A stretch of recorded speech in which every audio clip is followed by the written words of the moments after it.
नमः सिद्धेभ्यः। जय श्री नमः सिद्धेभ्यः। सर्वमंगलमांगल्यं सर्वकल्याणकारकम्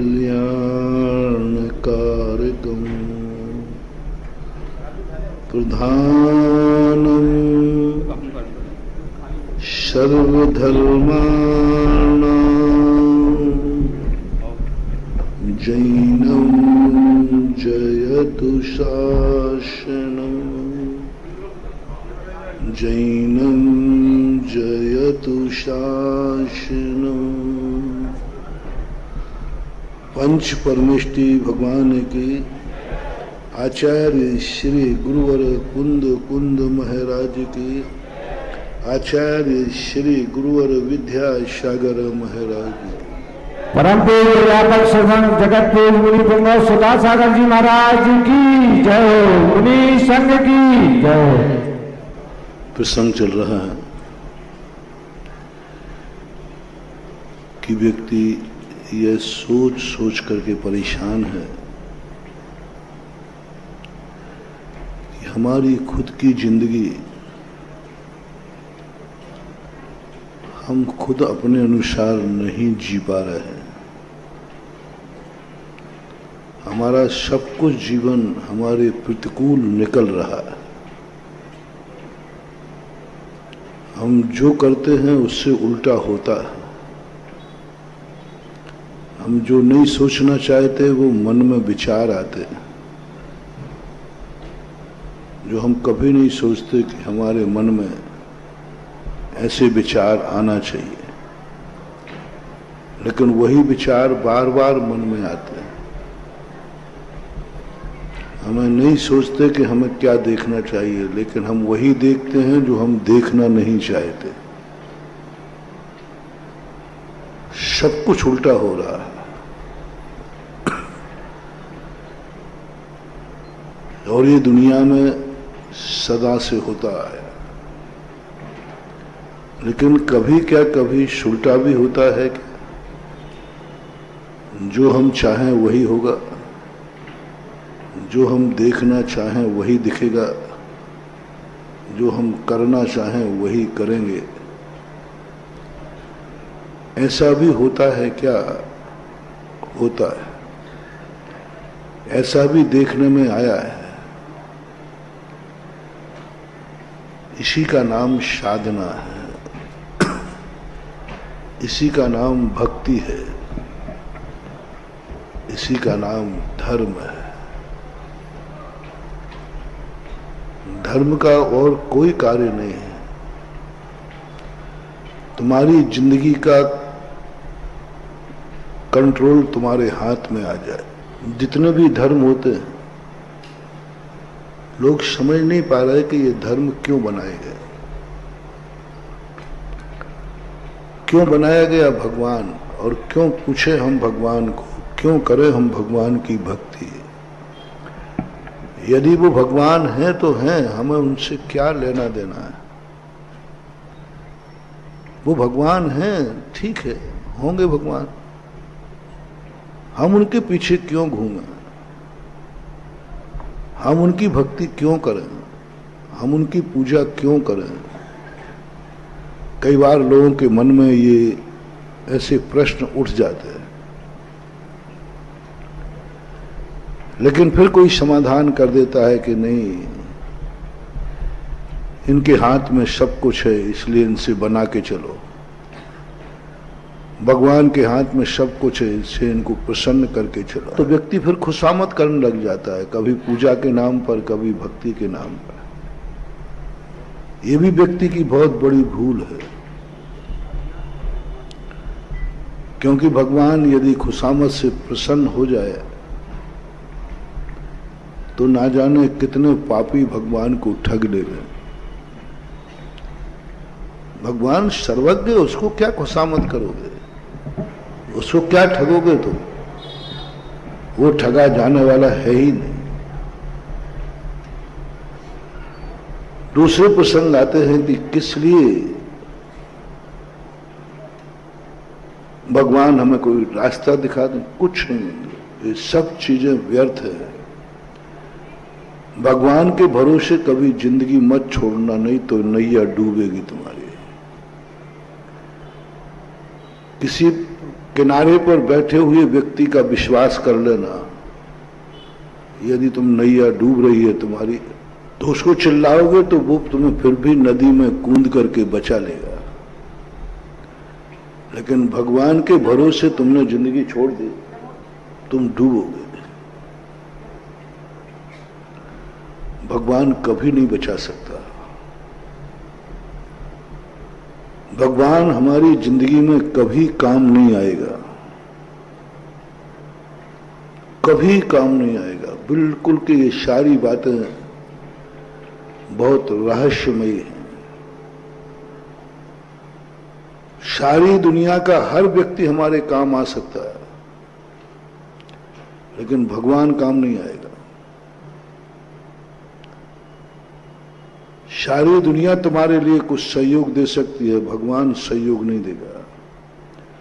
सारी दुनिया पे भरोसा कर लेना, लेकिन भगवान पे भरोसा मत करना, क्योंकि भगवान भरोसे की चीज है भी नहीं। बहुत ऊंचाई पे है भगवान, तुम बहुत नीचाई पे हो। बहुत पवित्र है भगवान, तुम बहुत गंदे हो। बहुत महान है भगवान, तुम बहुत निकृष्ट हो। महान आत्मा इस गंदगी में उतरेगा तुम्हें बचाने के लिए। पवित्र आत्मा है, तुम जैसे पापियों को बचाने नीचे आएगा। पापियों को बचाने के लिए भगवान नहीं आता है, पापियों का संहार करने के लिए आता है। संसार बनाने के लिए भगवान नहीं आता है, संसार जो गंदा है उसको मिटाने के लिए आता है। कोई भी भगवान हो, आज तक किसी गंदे पापी व्यक्ति का उद्धार नहीं किया। कोई भी संसार बढ़ाने के लिए या बसाने के लिए भगवान नहीं आते। उपदेश भी देते हैं तो संसार मिटाने का, संबंध मिटाने का, सब छोड़ने का उपदेश देते हैं। इसलिए भगवान के भरोसे तो कभी रहना मत। भगवान की साधनें बहुत छोटी होती हैं। एक उदाहरण आप लोगों ने पढ़ा होगा कि लंका में जाने का जब पुल बन रहा था, तो पुल बना रहे थे सब वानर लोग, हनुमान जी वगैरह, बन रहा था। रामचंद्र जी को एक दिन बाद सूझी, चलो हम भी हेल्प करते हैं। उन्होंने भी एक पत्थर उठाया और वो डूब गया। सब लोग नाचने लगे, बोले भगवान का पत्थर डूब गया। रामचंद्र जी कहते मेरा पत्थर डूब गया? हनुमान तू क्या मेरे से बड़ा है? मैं भगवान हूं, तू भक्त है। तेरा पत्थर तैर रहा है और मेरा पत्थर डूब रहा है। हनुमान जी ने कहा भगवान ये पुल आपके भरोसे पर नहीं बन सकता, ये पुल भक्त के भरोसे पर बन सकता है। भगवान नहीं बना सकते पुल। आपने खुद देख लिया आपका पत्थर डूब गया। आपके भरोसे हम सब बैठे रहे कि हम तो भगवान भरोसे हैं, भगवान पुल बना देंगे, हम निकल जाएंगे। भक्त के भरोसे। भक्त में जो शक्ति है वो भगवान में भी नहीं होती। भगवान का पत्थर हाथ से डाला डूब रहा है, भक्त का पत्थर तैर रहा है। कौन शक्तिमान है, कौन अतिशयकारी है? अपन सब हनुमान है। अपने पास वो शक्ति है जो भगवान के पास भी नहीं है। खुद पर भरोसा करो, खुद पर भरोसा करो, खुद के मन पर भरोसा करो,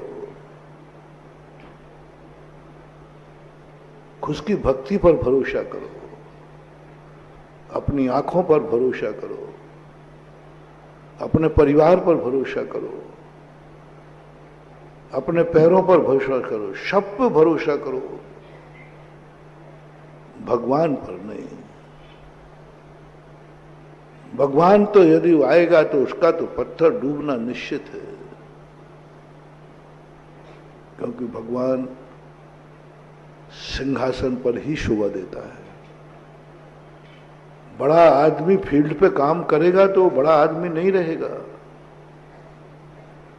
फील्ड पे जितना व्यक्ति छोटा होगा उतना व्यक्ति फील्ड पे काम करता हुआ मिलेगा, बड़ा आदमी नहीं। बड़ा आदमी गद्दी पर शोभा देता है, भगवान सिंहासन पर शोभा देता है, सड़क पर नहीं। भगवान मंदिर में शोभा देता है, बाजार में नहीं। बड़े आदमी कभी ड्यूटी पे नहीं रहते, फील्ड पे नहीं रहते, वो जाते ही नहीं। वो तो यदि दौरा करते भी हैं तो फील्ड का दौरा नहीं करते, फील्ड पर लगे रहने वाले नौकरों का दौरा करते हैं। कलेक्टर एसपी कभी ड्यूटी पे नहीं होते, कभी ड्यूटी नहीं करते, ये ऑफिस में बैठते हैं। और कभी दौरा करेंगे भी तो जो ड्यूटी पे लगाए गए हैं उन ड्यूटी को चेक करने के लिए जरूर निकल पड़ेंगे। यही सिस्टम तुम यहां मानना। भगवान कभी कुछ भी फील्ड पे आने वाला नहीं है। कभी निकलेंगे भी तो वो देखने के लिए निकलेंगे कि कहां क्या चल रहा है। वो स्वयं कुछ नहीं करेगा, स्वयं न तुम्हारी नौका चलाएगा, न तुम्हारी जिंदगी चलाएगा, न तुम्हारा अच्छा करेगा, न बुरा करेगा। वो तो सिंहासन पर बैठा है, मंदिर में रहेगा। लेकिन तुम अपने आप पे भरोसा करो, मेरे मन पर भरोसा करो कि मेरे मन में जो बात आई है कभी गलत हो नहीं सकती। आपको अपने खुद पर कितना भरोसा है, और जो अपनों पर भरोसा, जिसका स्वयं के ऊपर भरोसा नहीं है, उसे भगवान के भरोसे से कोई फर्क नहीं पड़ने वाला। मर जाओ, कुछ भी कर लो, भगवान कुछ भी नहीं करने वाला। पहले ये तुम बताओ तुम्हारा खुद के ऊपर कितना विश्वास है। तुम्हारी खुद की दृष्टि में तुम क्या हो, तुम्हारी दृष्टि बताओ। तुम एक दिन हमने प्रवचन दिया था ना, अंदर जब प्रवचन थे, तुम्हारी दृष्टि में तुम्हारी कीमत कितनी है, तुम्हारी दृष्टि में तुम्हारी इज्जत कितनी है, तुम अपने आप को कितना मूल्यवान मानते हो। खुद एक दिन बैठकर स्वयं का मूल्यांकन करो। दुनिया से मत पूछो, दुनिया से मत पूछो। तुम बताओ तुम्हारी जिंदगी कितनी मूल्यवान है और तुम अपनी जिंदगी से कितने खुश हो, कितने खुश हो। तुम्हारी जिंदगी है, क्या तुम्हें गर्व है कि मेरा जीवन मेरा जीवन है? क्या तुम्हें अपनी जिंदगी पर गर्व है? जिस व्यक्ति को अपनी जिंदगी पर गर्व होता है, जाओ, उसका मस्तक दुनिया की कोई शक्ति कभी शर्मिंदा नहीं कर सकती, झुक नहीं सकता, क्योंकि उसे अपनी जिंदगी पे गर्व है। इसलिए मैंने 2-3 दिन पहले कहा था, तुम अपनी जिंदगी को कभी कोसते तो नहीं हो? क्या ये जिंदगी है? 2-3 दिन प्रवचन दिया था। सबसे बड़ी बर्बादी तुम्हारी यही हो रही है कि तुम जब अकेले में बैठते हो, तुम अपनी जिंदगी को जितनी बद्दुआ दे सकते हो देते हो, और इतनी बद्दुआएं तुमने अपने आप को दे डाली हैं कि हम तुम्हें उस अभिशाप से निकालना चाहते हैं लेकिन निकाल ही नहीं पाते। और मैंने कहा था, दुनिया की बद्दुआएं तो खत्म हो सकती हैं, लेकिन तुमने तो खुद बद्दुआ दे डाली बार बार कह करके, ये कोई जिंदगी है क्या, ये कोई जिंदगी है क्या। अपनी जिंदगी को कोसे। 99% लोग अपनी जिंदगी को कोस रहे हैं, गर्व नहीं है उनको। और पड़ोसी को और देख लेते हैं तो और अपनी जिंदगी ऐसी लगने लग जाती है जैसे मैं कुछ हूं ही नहीं, मेरे पास तो कुछ, मैं तो भगवान है ही नहीं, कीड़े मकोड़ों जैसा हूं। सबसे पहले महानुभाव, आप अपने आप की जिंदगी को अनमोल कर दो अपनी दृष्टि में। अनमोल है मेरी जिंदगी, मुझे अपनी जिंदगी पर गर्व है, नाज है। अकेले में बैठकर सारे जगत को थैंक्स कहो, अपनी जिंदगी को थैंक्स कहो, कितना हो, मेरी जिंदगी कितनी अच्छी है। 6 महीने अपनी जिंदगी को गर्व कर लेना, फिर देखना तुम्हारी जिंदगी में चारों तरफ खुशियां ही खुशियां नजर आएंगी। बस एक बार अपनी जिंदगी का नियम ले लो, एक एक समय तुम अनमोल कर दो। एक दिन तुम्हें जिंदगी मिली, कितने की है एक दिन की जिंदगी, अनमोल। अनमोल कर दो। आप इतना कर दीजिए कि आपकी एक एक जिंदगी व्यर्थ में मत जाने दो, 1 सेकंड भी नहीं, 1 समय भी नहीं। मेरी जिंदगी का एक एक घंटा अनमोल है, 1 घंटे की जिंदगी है, उसको अनमोल करो, व्यर्थ में नहीं जाने दो। एक दिन आप सोचना कि आज का दिन मेरा अनमोल है, मैं कोई गलत कार्य, बुरे कार्य नहीं करूंगा क्योंकि मेरा जिंदगी अनमोल है। आपकी इतनी बड़ी जिंदगी हो जाएगी कि आपकी सारा जगत, 1 मिनट भी आप दे दोगे ना तो सारा जगत कहेगा मैं धन्य हो गया, इन्होंने 1 मिनट दे दिया। बड़े आदमियों के पास लोग उनको 5 मिनट देते तो बाहर निकलते बड़ा गर्व करते हैं, फलाने व्यक्ति ने मुझे 5 मिनट दिए, 5 मिनट मेरे से बात कर ली, वो पूरा नहीं समाता। 5 मिनट किसी ने दे दिए तुमसे, तुम पूरे नहीं समा रहे, क्यों? ऐसा उसने क्या किया? बहुत कुछ किया उसने, बहुत कुछ किया। उसने ऐसा जिंदगी में कभी किया कि मैं अपने टाइम को अनमोल करूंगा, व्यर्थ नहीं जाने दूंगा। मैं शाम को ये नहीं कहूंगा कि मेरा दिन बेकार चला गया, मैं कहूंगा कि मेरा एक दिन अनमोल हो गया और कल का दिन मेरा और अनमोल होगा। आज जो मेरी खुशी है कल बढ़ेगी। मैं रोने के लिए जिंदा नहीं हूं, क्यों रोऊं? दुनिया की कोई ताकत मुझे रुला नहीं सकती। मेरी आंखें रोने के लिए नहीं है। कष्ट आया है, आनंद, रोऊंगा तो नहीं, रोऊंगा तो नहीं। पूज्यवर उमा स्वामी महाराज ने एक बहुत बड़ी यही चीज तुम्हारे लिए दी, सारी दुनिया तो दुख देगी लेकिन तुम दुखी मत होना। परसों कहा था ना, दुख दूसरा दे रहा है वो तो दे रहा है, लेकिन तुम दुखी क्यों हो रहे हो? वो तो देगा, कांटा तो चुभेगा तो चुभेगा, ठीक है चुभने दो, मैं रहूंगा नहीं। दुख देने वाला कर्म दुश्मन है।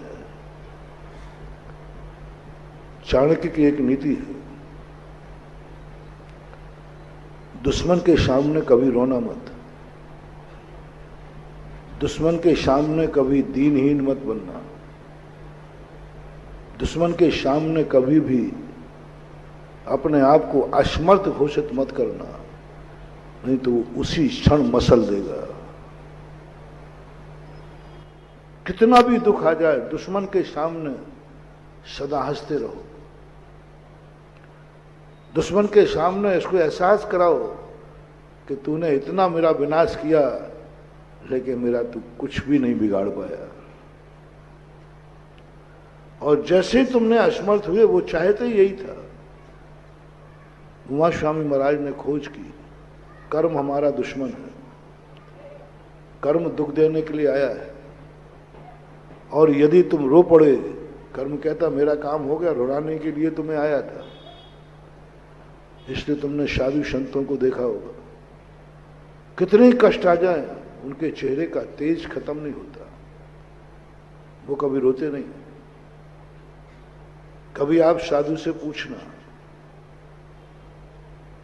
कभी साधु टेंशन में नहीं दिखेगा। और कभी आप पूछना, एक बात पर साधु का कभी विश्वास मत करना, साधु सबसे ज्यादा दुनिया में झूठ बोलता है। तुम लोग इतना झूठ नहीं बोलते। साधु एक मामले में 100% मान लेना झूठ ही बोलता है। साधु यदि सत्य बोल दे तो वो साधु नहीं। कभी आप पूछना साधु से, अच्छा साधु हो,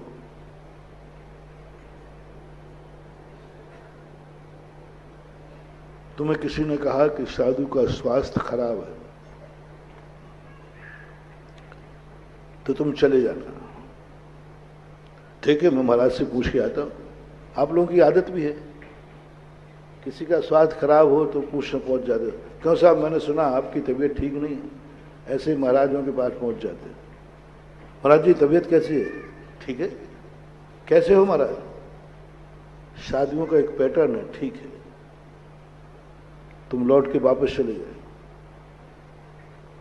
बोले सब झूठ बोलते। मैं खुद साधु से पूछ के आया हूं और महाराज ने क्या कहा है? ठीक हो। यदि यहां तुमने महाराज की वाणी पर विश्वास कर लिया, साधु को खो दोगे। साधु के संबंध में, स्वयं के कष्टों के संबंध में यदि साधु की बात पर विश्वास कर लिया, साधु को खो दोगे। साधु चला जाएगा, मर जाएगा। कभी भूल कर विश्वास मत करना। साधु को जब कष्ट महसूस हो तो साधु से कभी मत पूछना, विश्वास ही मत करना। हाथ लगा के देख लेना। साधु कह रहा है मैं ठीक हूं, हाथ लगाया तो आग बरस रही थी, थर्मामीटर लगाया तो 105-6 डिग्री बुखार था, और साधु से पूछा तो क्या कहा उसने? ठीक। इस मायने में कभी विश्वास नहीं करना, इस मामले में प्रैक्टिकल करना। क्योंकि साधु इन सब चीजों को गलत कह दे तो वो उसकी अपनी साधना में कमजोरी है। वो कहता है मैं ठीक हूं, मर रहा है तब भी कहूंगा मैं ठीक हूं, तप रहा है शरीर में ठीक हूं। जितना जितना बड़ा साधु होता जाएगा, स्वयं के कष्टों के संबंध में कभी वो अपने मुंह से कहेगा नहीं। वो तुम्हें परीक्षा करना पड़ेगी। इसलिए साधु की बीमारी जब भी पकड़ में आती है, जब साधु बिल्कुल असमर्थ हो जाता है, अब प्रवचन दे ही नहीं पा रहा है, तब पकड़ोगे। अच्छा महाराज जी, सामान्य रूप से तो वो पकड़ ही नहीं पाओगे, सामान्य रूप से तो हंसता दिखता है, बल्कि जिस दिन कष्ट होते हैं उस दिन बहुत हंसते हैं। हमारे गुरुजी की एक बहुत बड़ी बात यह है, जिस दिन महाराज टेंशन में होते उस दिन सुबह से सबको हंसाते हैं, खूब हंसते हैं। तो अपन समझते हैं कि आज महाराज बहुत प्रसन्न है। प्रसन्न नहीं, आज गड़बड़ है। क्योंकि आज आचार्य जी बहुत हंसा रहे। सुबह से जाते ही पहुंचेंगे, कोई हंसी मजाक करेंगे, वो भी खूब हंसेंगे, सबको करेंगे। तो पहले हम लोग समझते नहीं थे, यही समझते थे कि साधु बड़े प्रसन्न है, महाराज बहुत खुश है, सबको हंसा रहे, अपन भी हंस रहे। लेकिन जब परीक्षण किया, देखा तो वो तो उल्टा मामला था। और जिस दिन साधु खुश होता है, प्रसन्न होता है, उस दिन किसी से बात नहीं करना। हम लोग भी कुछ कहे, इसका अर्थ है आज साधु अपनी मौज मस्ती में है, वो किसी से बोलना नहीं चाहता है,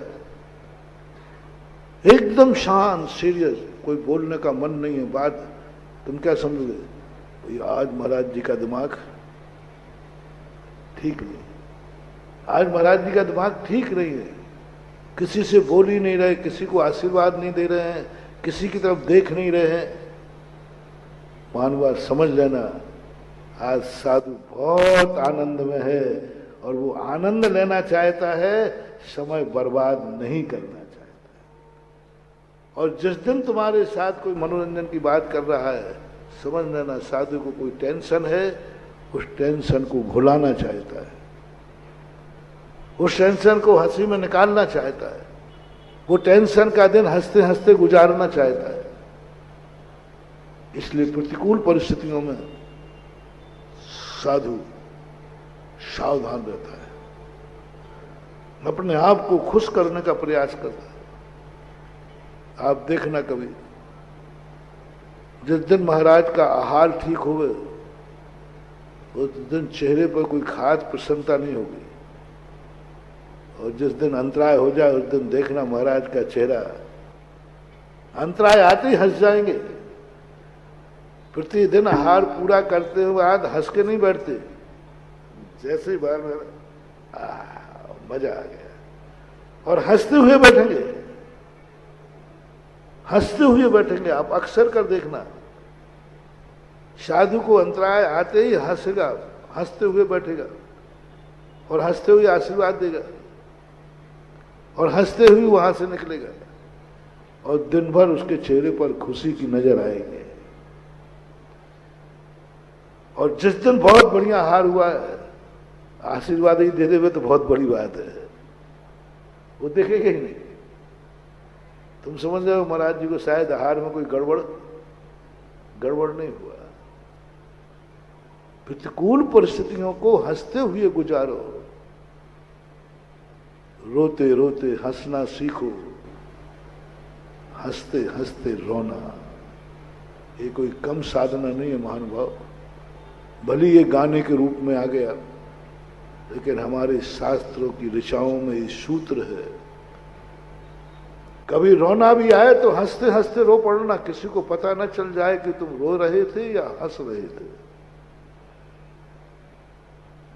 और कभी रोना आ जाए तो रोते रोते ऐसे हंसो कि कोई वो पता ही नहीं चले कि आंसू थे या खुशी थी, निकाल दो। जितना दुख हमारा दूसरे को पता चलेगा, उतना ही हमारा दुख बढ़ेगा, और जितना दुख को हम हंसते हंसते गुजारेंगे, हमारा भविष्य उज्जवल होगा। क्योंकि दुख के दिन में भी मैं हंसा हूं। एनालिसिस करता हूं, जिस दिन आपके अच्छे पुण्य का उदय है, अच्छा दिन है, उस दिन हंसने का कोई मायना नहीं है। उस दिन हंसोगे तुम अहंकारी कहलाओगे, तुम्हारा दुख गायब हो जाएगा, सुख गायब हो जाएगा। हंसते हुए सुख का दिन हंसते हुए नहीं निकालना है, सुख का दिन मौज मस्ती में नहीं निकालना है। सुख के दिन को बहुत सावधानी से निकालना है, मौज मस्ती में नहीं, बेहोशी में नहीं। सुख का दिन बहुत सावधानी से, आज मेरे सुख का दिन है, आज एक भी कुछ भी गलत नहीं होने दूंगा, आज मेरा जन्मदिन है, आज मेरी शादी की सालगिरह है, आज मेरी दादाजी का मृत्यु का पुण्यतिथि है, आज हमारे भगवान का कल्याणक है, आज महावीर जयंती है। चलो पूरी जिंदगी को अनमोल नहीं कर सकते हो तो कुछ दिन अनमोल कर दो। हम लोग तो पूरी जिंदगी का हर दिन हमारे लिए अनमोल है, हमारा एक एक दिन अनमोल है, एक एक क्षण अनमोल है। मैं खुद अपनी दृष्टि में अनमोल हूं, मेरा मन बहुत अच्छा है। मैंने कहा था ना एक दिन, मैंने अपने मन को कभी बुरा नहीं कहा, क्योंकि इस मन ने कभी बुरा सोचा ही नहीं, क्यों बुरा करूं। मेरा मन तो 24 घंटे क्या सोचता है बोलो। यदि अच्छा नहीं सोचता होता तो प्रवचन है, जिज्ञासा, सामायिक, प्रतिक्रमण,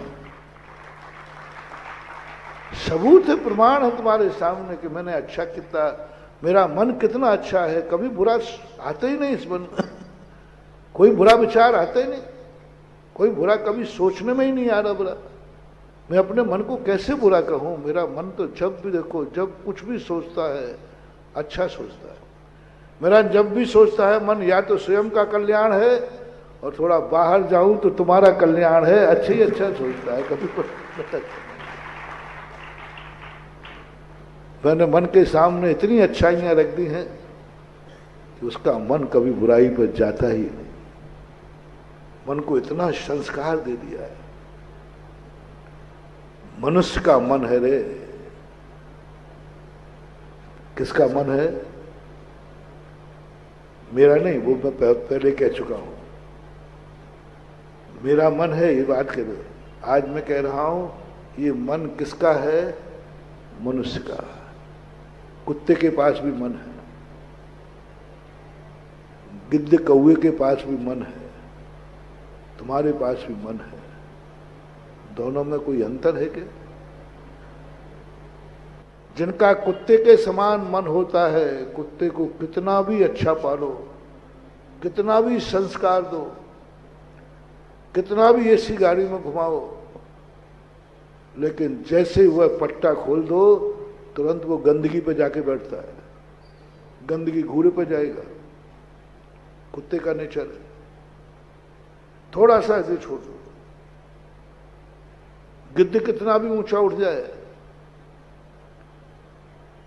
गिद्ध उड़े कितना ऊंचा भी, नभ पर कभी विचार किया, सदा जमी पर पड़े मांस के टुकड़े से उसमें प्यार किया। इतना ऊंचा उठा भी वो गिद्ध, सबसे ऊपर गिद्ध पक्षी उड़ता है, लेकिन वो ऊंचाई पर किस लिए उड़ता मालूम? मरे हुए मांस को खोजने के लिए। वहां से भी वो क्या खोज रहा है? इतना ऊंचा यदि इंसान उड़ जाए है? तो यहीं बैठे बैठे सारी दुनिया देख ले रहे। लेकिन इतना ऊंचा उड़ने के बाद भी क्या खोज रहा है? सड़ा हुआ मांस। तुम्हारा मन किसका है? मनुष्य का है या कुत्ते का है? मनुष्य का है या गिद्ध का है? थोड़ा मन से पूछो या कहो ये मन किसका है? मनुष्य का है तो मनुष्य के मन में गंदा विचार नहीं आना चाहिए। मनुष्य का मन से कह दो, हे मन तू कुत्ते का मन नहीं है, तू मनुष्य का है। और मनुष्य का मन तो सारी दुनिया में प्रशंसनीय होता है। और अपने मन को इतना प्रशंसनीय बना दो कि तुम्हें खुद अपने मन पर गर्व हो जाए, मेरा मन बहुत अच्छा है। और जब तुमने अपने मन को अच्छा कह दिया तो सारा जगत कहेगा महाराज आपका मन इतना अच्छा है, इतना अच्छा है, एक बार इस मन में मेरा नाम याद कर लेना। यदि तुम्हें ये पता चल जाए कि महाराज जी आज मुझे याद कर रहे थे, बोलो ना, कैसा लगेगा? अरे भाई क्या मतलब है? तुम्हारा पड़ोसी तो तुम्हें रोज को याद करता है, अरे महाराज वो तो पूछो ही मत, वो तो नहीं करे तो अच्छा है। अपनी इन आंखों को कभी बुरा मत बोलना। एक साधना करो। दुनिया में हमने बहुत अच्छे बुरे लोग देखे, चलो कोई बात नहीं। दुनिया में तुम खूब बुराइयां देख, दुनिया बहुत बुरी है मान लियो। हर व्यक्ति बुरा, महाराज संसार है बहुत बुरा है, बहुत बुरा है। मैं तुम्हारे साथ हूं, संसार बहुत बुरा है, बहुत गंदा है, बहुत बुरा है। बस इतनी सी बात तुमसे पूछ रहा हूं। संसार बहुत बुरा है, बहुत गंदा है, बहुत बुराइयां हैं। तुम्हारी आंखें कैसी हैं?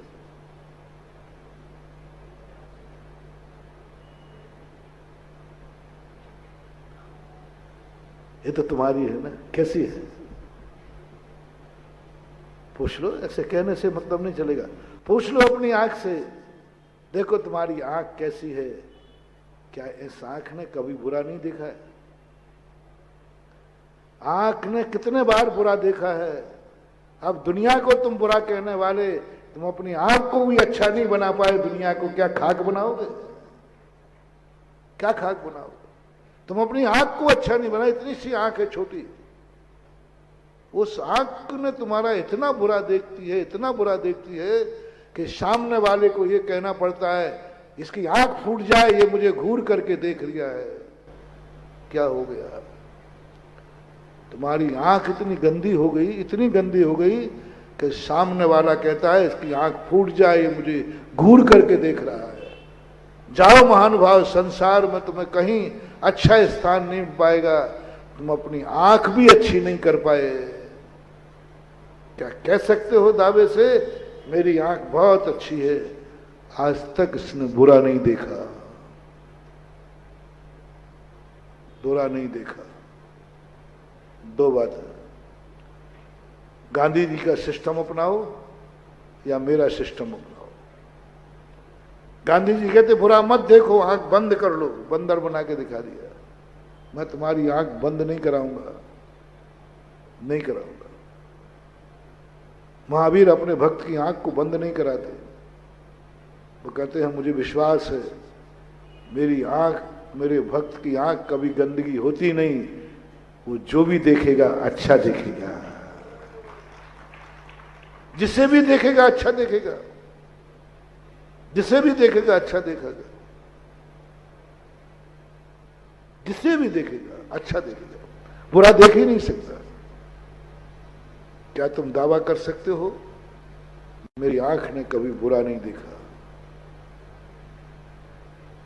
बुरा देखने का एक ही थर्मामीटर है, जिस चीज को आप देख रहे हो किसी का डर तो नहीं लग रहा है। मैं एक थर्मामीटर दिया था कुछ दिन पहले, आपकी आंख अच्छा देख रही कि बुरा? जिस चीज को देख रही है उसको देखते समय तुम्हारे मन में डर तो नहीं लग रहा कहीं मम्मी पापा ना देख लेना? इसका अर्थ है तुम्हारी आंख बुरा देख रही है, क्योंकि तुम किससे डर रहे हो? आप किसी चीज की तरफ देखते समय डर रहे हो कि मम्मी पापा ना देख ले में, इसका अर्थ है तुम्हारी खुद गवाही दे दी मेरी आंख बुरा देख रही है। तुम किसी की तरफ देख रहे हो, किसका डर है? आप लोग बोल दो तो थोड़ा मुझे बोलने में ठीक नहीं लग रहा है। पत्नी का डर लग रहा है,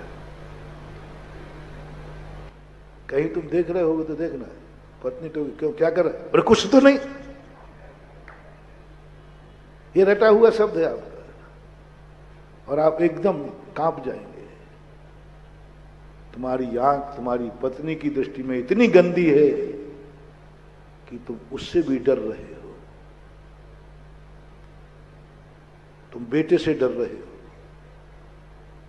तुम बिटिया से डर रहे हो, तुम माँ बाप से डर रहे हो, गुरु से डर रहे हो, भगवान से। तुम्हारी एक एक चीज देखने में तुम थर थर कांप रहे हो, इसका अर्थ तुम्हारी आंख बुरा देख रही है। अच्छा देखते समय ये भाव नहीं आता है, कौन किसी का डर नहीं लगता। किसी चीज को देखते समय अरे महाराज देख लेंगे, देख लेना तो मैं तो भगवान का दर्शन ही तो कर रहा हूं, और क्या कर रहा हूं। निडर हो जाए, किसी को भी देखो तुम्हारे लिए कहीं से डर नहीं लगना चाहिए, ऐसी आंख बना लो महानुभाव, सारा जगत अच्छा हो जाएगा, सारे जगत की दुनिया अच्छी हो जाएगी। सृष्टि बुरी नहीं है, दृष्टि बुरी है। सृष्टि बुरी नहीं है, बुरी क्या है? दृष्टि बुरी। संसार बुरा नहीं है, हमारी दृष्टि बुरी, हमारा सोच बुरा है। इसलिए कभी अपनी आंखों के ऊपर गर्व करो कि मेरी आंख बहुत अच्छी है, और उन क्षणों को नोट कर लेना जिस समय तुम्हारी आंखों पर तुम्हें गर्व हुआ हो। जब गर्व हुआ, किसको देखने के बाद ऐसा लगा आज मेरा जीवन धन्य हो गया, और इन आंखों को थैंक्स कह देना, थैंक्स कह देना। इन आंखों को एक बार आशीर्वाद दो खुद का इन आंखों को थैंक्स कहो कि हे आंख तुझे धन्यवाद, आज तूने जो दिखा दिया मेरा जीवन धन्य हो गया, इतनी अनमोल चीज तूने दिखा दी मुझे। धन्यता की, डर की अनुभूति नहीं, भय की अनुभूति नहीं, एक आनंद की लहर दौड़ जाए। उन क्षणों को नोट करना, उस समय जो तुम्हारे लिए आंख का मूल्य पता चलेगा, उस समय आभार व्यक्त कर देना। किसका? आंख का। हम लोग दिन भर आभारी मानते रहते, जैसे हम लोग चलते हैं, कोई छोटा सा जीव जो देखने में नहीं आता, एकाएक दिख जाए, हम लोग तुरंत आंख को धन्यवाद देते हैं। आंख धन्यवाद, आज तूने मेरा मुनि व्रत बचा लिया और इसकी जिंदगी बचा ली। यदि तू नहीं होती, आंख नहीं होती तो वो जीव मर जाता, उसकी जिंदगी बच गई। आंखों पे गर्व, और जिस दिन तुम्हें अपनी आंखों पे गर्व हो जाएगा, लोग तरस जाएंगे, लोग कहने लग जाएंगे। एक बार तुम आंख उठा के किसी को देख लोगे, उसका जीवन धन्य हो जाएगा। आज इन्होंने मुझे देख लिया, आज उन्होंने देख लिया। साधु संत की आंख जिसके ऊपर उठ जाए, भक्त धन्य हो जाता है। ओहो, आज महाराज की दृष्टि मेरे ऊपर पड़ गई, दिन भर फूला नहीं समाता, आज महाराज की दृष्टि मेरे ऊपर पड़ गई, क्योंकि वह दृष्टि, वह आंख कितनी पावन है। ऐसा ही अपनी जिंदगी के हर शब्द के ऊपर अपनी जिंदगी का मूल्यांकन करो। तुम्हारे शब्दों की कितनी कीमत है, कितना कीमत है तुम्हारी सब, तुम्हारी दृष्टि में।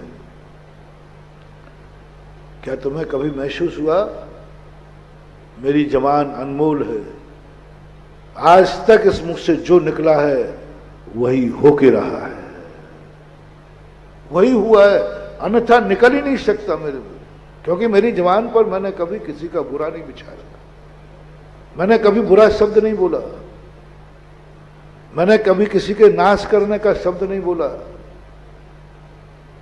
इसलिए मुझे विश्वास है, मुझे अपनी वाणी पर विश्वास है, मेरी वाणी अनमोल है, मेरा शब्द अनमोल है, मुझे विश्वास। दुनिया की बात नहीं कह रहा हूं, मैं कह रहा हूं मुझे अपने शब्दों पर बड़ा गर्व है, मेरे इस मुख पर बहुत गर्व है, गले पर बहुत गर्व है, मुझे अपने ज्ञान पर बहुत गर्व है, क्योंकि आज तक इस मुख से जो निकला उससे कभी अपमान नहीं मिला, सम्मान ही मिला है। अब मैं आपसे पूछता हूं, मेरे निकले हुए वचनों का मूल्य क्या है? आप लोग तुम तो, मैं कहूं तो तुम कहो महाराज मियां मिट्ठू बन गए आप, तो अपनी खुद की पसंद करो। आपसे पूछता हूं, बोलो इन शब्दों से, इस मुख से निकले हुए शब्द का क्या मूल्य है? यह हमें इज्जत दिलाती है कि सम्मान? चलो मेरे मुख से निकला हुआ शब्द तुम्हें दुखी कर रहा है या सुखी? कितना सुखी कर रहा है? यदि दुखी कर रहा होता, यदि दुखी कर रहा होता तो तुम अपना घर का काम धंधा छोड़ करके 1.5 घंटे के लिए यहां नहीं बैठे हो। आप जितने धर्म कर रहे हो सब नियम है, यम नहीं है। कोई बात नहीं, जैसा तुमने मंदिर जाने का नियम समय निश्चित किया, ऐसा घर जाने का समय निश्चित कर दो। मंदिर में कितने घंटे रहोगे तो घर का कर दो, घर में कितने घंटे रहो। पूजन कितनी करोगे निश्चित है आपका, भोजन निश्चित कर दो। दान कितना दोगे निश्चित है, कमाई कितने करोगे निश्चित कर दो। कितना समय तुम मालाएं कब कब फेरोगे, बोलो। हम तुमसे मालाएं कहें तो कितनी कब कब फेरोगे माला? और आज एक सुबह एक शाम को बस, ठीक ठीक। नोट भी दोनों ही टाइम गिनना, सुबह और शाम। नोट कब कब गिनोगे? कब कब गिनोगे नोट? आज आपकी प्रवचन सभा में कोई बाजू से देवे तो वहीं गिन लूंगा, नहीं गिन। नोट गिनने की कोई मर्यादा नहीं है, कोई समय नहीं है, कोई त्याग है कि इतने बजकर इतने घंटे में मैं नोटों को हाथ नहीं लगाऊंगा। ये मेरे नोट गिनने का समय नहीं है, माला गिनने का समय एक सुबह फेरूंगा, एक शाम को फेरूंगा। टाइम फिक्स कर दिया आपने, लेकिन नोट गिनने का समय नहीं है। महानुभाव, करो नियम। मेरे नोट गिनने का कोई समय नहीं है, तो मेरे नमोकार मंत्र पढ़ने का भी कोई समय नहीं होगा। जब चाहे तब पढ़ूंगा, जब चाहे तब पढ़ूंगा, कभी पढ़ लूंगा। माला तो अलग फेरूंगा, लेकिन बीच में बोले जब मन करेगा तब कर लूंगा, जब समय मिलेगा तब कर लूंगा। 2 दिन पहले का प्रवचन तुम्हें याद होगा कि हर क्रिया में आपका अलग अलग धर्म है। नित्य नियम की पूजा तुम कर रहे हो, उसका पुण्य इतना ही है, तुम्हारा खर्चा पानी चलता रहेगा। ये सारे पुण्य मैंने बताए थे। एक पुण्य उस समय रह गया था, समय आकस्मिक संकट। एक नियत संकट आते। आपको मालूम है कि हमारे जीवन में एक बेटा बिटिया है, उसके लिए मुझे शादी विवाह करने के लिए इतना रुपया चाहिए। वो आपको मैंने किससे दिलाया था? कभी साल भर में एक आध बड़ा विधान कर लिया करो, उस बड़े विधान से तुम्हारे ऊपर के खर्चे निकल आएंगे। और जिंदगी में एक ऐसा हर साल एक विधान जरूर करना है। वो मैं इसलिए नहीं करा रहा हूं कि तुम भूखे मर रहे हो, वो तो मैंने नियम दे दिया था। नित्य नियम पूजन करने वाला जो नियम ले लेता है, मैं निश्चिंत हो जाऊं, इसका रोजी रोटी चलती रहेगी। लेकिन और ऊपर से खर्चे चाहिए ना, ऊपर के खर्चे चाहिए। इसलिए मैंने आप लोगों को हर स्थान पर ये नियम बना दिया कि साल भर में एक बार असीम भक्तांबर तुम्हें करना ही है। टेक टू ऑर्डर, सबको आदेश है, करना ही, भी मत लगाना। ये मैंने इसलिए नहीं किया कि भगवान को भक्ति कम पड़ रही है, मैंने इसलिए किया कि मेरे हर भक्त के पास 2 रुपया सदा ज्यादा रहे, जिससे वो ओवर खर्च भी कभी कर सके, शौक भी कर सके। थोड़ा शान शौकत से ऐसे 2 पैसा हो कि शान शौकत से भी अपनी जिंदगी जी सके। कभी जन्मदिन पर 4 रिश्तेदारों को बुला सके, कभी अपने बेटा बिटिया की शादी शान से कर सके, कभी थोड़ा सा महोत्सव मनाने का 4 लोगों के साथ उत्सव करने का भाव आवे तो कर सके। इतना तो इनके पास हो, वो कौन देगा? नित्य नियम पूजन नहीं, जो ओवर खर्चा करने की व्यवस्था करेगा, आपका असीम कालीन साल भर में जो भक्तांबर विधान किया है वो भक्तांबर विधान, क्योंकि वो नित्य नियम में नहीं आता। नित्य नियम तो आप सुबह कर चुके, नित्य नियम की पूजा तो आप कर चुके हैं, लेकिन ये ओवर पूजा। अब एक और प्रसंग छूट गया था, समय हो गया था, अभी भी हुआ जाता है। आकस्मिक खर्चा, आकस्मिक दुर्घटना, उसके लिए मैं क्या करूं महाराज? ये तो आपने बना ली, ठीक है मैं कर लूंगा, असीम कालीन भक्तांबर कर लूंगा, लेकिन आकस्मिक यदि बीमारी आ जाए, आकस्मिक कोई दुर्घटना हो जाए, उसकी पूर्ति कैसे करूंगा? सबसे बड़ी दुनिया में हर व्यक्ति के पास एक भय लगा रहता है आकस्मिक दुर्घटना का। नियत दुर्घटनाओं से तो वो निपट लेता है कि आएगा, मैं ये कर लूंगा, मैं ये कर लूंगा, लेकिन आकस्मिक घटना घट जाए, उसके लिए क्या करोगे? उसके लिए कौन सा पुण्य बांधूंगा? और ये आकस्मिक घटनाएं आती क्यों हैं? आकस्मिक घटनाएं उन्हीं के लिए आती हैं जिन्होंने धर्म का कार्य सीमित कर दिया है, समय बांध दिया, बस उसके बीच में फ्री है। इतने बजे मंदिर जाऊंगा, इतने बजे पूजा करूंगा, इतने बजे अभिषेक करूंगा, इतने बजे माला फेरूंगा, इतने घंटे महाराज के पास आऊंगा। ये जो तुमने सीमा बांध ली है ना, इससे नियतकालीन संकट तो टल गए, लेकिन आकस्मिक संकट तो आ सकता है। इसका निवारण करने के लिए एक उपाय है, नियत करने के बाद भी बीच में कभी कभी आकस्मिक पूजा कर लिया करो, आकस्मिक, सडनली मंदिर, नियम से नहीं। नियम से तो आप गए, सुबह गए, शाम को भी चले गए। सडनली एकदम दुकान पे बैठे थे, बोले क्या बात है, बोले मन कर रहा है कि आज एकदम जाके भगवान का दर्शन करके आऊं, बस ऐसा मन कर रहा है। सडनली, आकस्मिक। सुबह नहीं गए थे इसलिए नहीं, सुबह नहीं गए थे इसलिए दोपहर में जा रहा हूं, नहीं, सुबह गए थे, सब कुछ किया था, पर एकाएक दुकान पे बैठे हुए, एकाएक घर में बैठे हुए, एकाएक दोस्तों के बीच में बैठे हुए भाव आया, चलो क्या करना, बोले मंदिर जाने का भाव आ रहा है, मन में बहुत तलब लग रही है, प्रभु दर्शन कर लो। उस समय जो तुम मंदिर में पहुंचे, वहां की वर्णाएं कह गए, क्यों, सुबह तो गए थे, बस भगवान यूं सडनली एकदम भाव आया कि मैं तेरा दर्शन करने जाऊं। उस समय जो पुण्यबंध होगा, वो पुण्यबंध कब आएगा, जब सडनली तुम्हारा गाड़ी जा रही होगी और एकाएक कोई जानवर आगे आ गया होगा और आगे का ब्रेक लगाया होगा, अब बचने की कोई गुंजाइश नहीं है। उस दिन वो सडनली पुण्य काम आकर के तुम सुरक्षित गाड़ी के नीचे से निकल आओ, सडनली एकदम। कोई दान देने का प्लानिंग नहीं थी, पहले से प्लानिंग बना लिया कि यहां पंचकर्णक आएगा, मैं इंद्र बनूंगा, मंदिर बनूंगा, ये करूंगा, सब कुछ नहीं। आप यूं गए थे और एकदम बोली लग रही थी, एकदम कोई प्लानिंग नहीं, कोई भाव नहीं था, सडनली आपने बोली ले ली एकदम।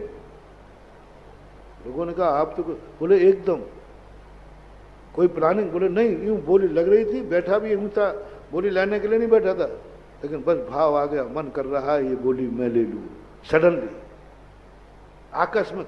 आकस्मिक दान दो, वो आकस्मिक दान वो काम आएगा जब तुम्हारे लिए कोई ऐसी बीमारी आ गई कि जिसकी तुम्हें संभावना नहीं थी, अब इसकी दवाई कहां से लाओगे, वो तुमने आकस्मिक दान दिया था, वो आकस्मिक पुण्य काम आएगा और कोई ना कोई ऐसा निमित्त बनेगा कि तुम्हारी दवाई कराने की पैसा तुम्हारे हाथ में आएगा।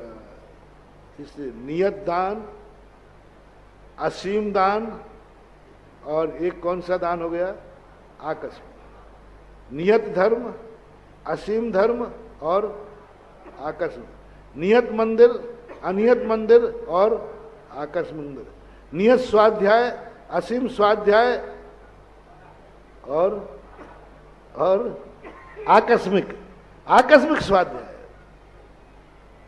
इस आकस्मिक स्वाध्याय के संबंध में, आकस्मिक धर्म के संबंध में मैंने बहुत बड़ा सोचा, इसमें गजब की ताकत है महानुभाव। नियत तो तुम इसलिए जाते हो कि तुम्हारा नियम है, क्योंकि तुम्हें डर है कि नियम तोड़ दूंगा तो दोष ज्यादा लगेगा, बिना मन के भी जाओगे। नियम लिए हुए में तुम बिना मन के मंदिर जाओगे, नियम लेने पर तुम बिना मन के माला फिरोगे। अब नियम तो है ही, फिरना तो पड़ेगी माला, लेकिन आकस्मिक जो तुम दर्शन करने जाओगे वो कभी बिना मन के हो ही नहीं सकता, क्योंकि वो आकस्मिक है। वो कोई नियम नहीं, कोई कानून से नहीं बंधा, कोई नियम से नहीं बंधा, कोई जाना जरूरी नहीं, लेकिन एकदम भाव आया कि जाऊंगा। आकस्मिक दान, आकस्मिक माला, आकस्मिक पूजा, आकस्मिक दर्शन, आकस्मिक गुरु दर्शन। बोले शाम को तुम आते हो जिज्ञासा में, सुबह आते हो, बोले भाई अब तुम दोपहर में कहो, बोले बस महाराज जी एकदम भाव आया दोपहर में कि महाराज का दर्शन कराऊं, एकदम भाव आया। वो अनियत जो आकस्मिक होता है उसमें बहुत विशुद्धि होती है, बहुत ताकत होती है। इसलिए अब हमने 3-4 दिनों के प्रश्नों में सब प्रकार के समाधान बता दिए और आपके सारे खर्चा पानी का इंतजाम कर दिया कि नहीं। रोजमर्रे का खर्चा नियत पूजा, कोई विशेष खर्चा असीमकालीन भक्तांबर, आकस्मिक खर्चा कौन सा, आकस्मिक धर्म। यानी धर्म की अलग अलग क्वालिटी है। वही भक्तांबर तुमने आकस्मिक पढ़ा, वही भक्तांबर तुमने नियत पढ़ा, वही भक्तांबर तुमने असीम पढ़ा। भक्तांबर वही है, माला वही है, पूजा सब कुछ वही है, लेकिन सबके पुण्य बंध में अलग अलग लक्षण होता है। समय आपका हो गया। महावीर भगवान